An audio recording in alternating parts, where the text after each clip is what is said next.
what should we do to protect our Muslim identity? এই যে আমরা ইসলাম পেলাম, আপনারা বলেছেন যে আমরা blessed with ইসলাম, ইসলাম পেয়ে আমরা ধন্য।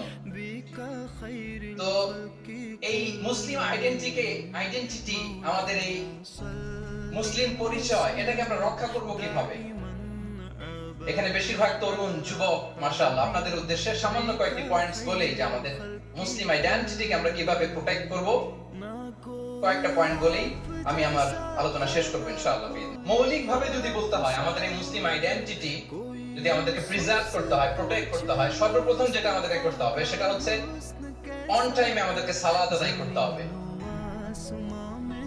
Push yourself to go to mosque for offering salah.